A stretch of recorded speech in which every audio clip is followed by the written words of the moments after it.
Car accident అయిన తర్వాత ఒక్కసారిగా శూన్యం.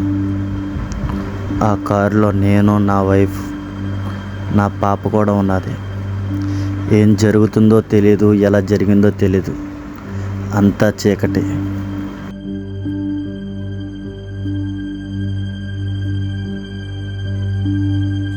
ఒక పక్క మా వైఫ్కి ఏమైంది, ఒక పక్క నా పాపకి ఏమైంది, ఏమీ అర్థం కాలేదు.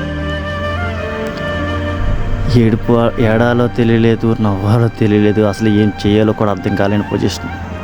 అసలు బతికే ఉన్నామా లేదంటే పోయామా ఏమీ అర్థం కాలేదు. ఇంటికి వచ్చాం ఎలా ఒకలాగా.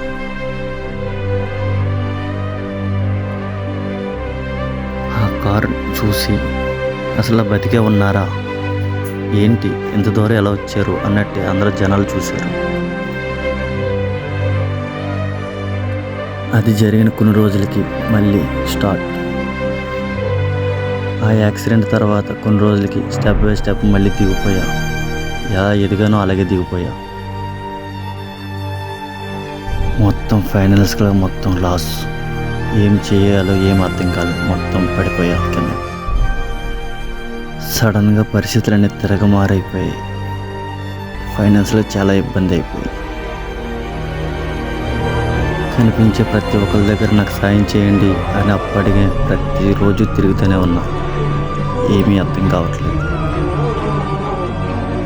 అలాగే నా పరిస్థితి తెలిసిన కొంచెంమంది నాకు సాయం చేశారు. అలాగే ఇచ్చిన వాళ్ళు కూడా మళ్ళీ తిరిగి అడగడం మొదలుపెట్టారు.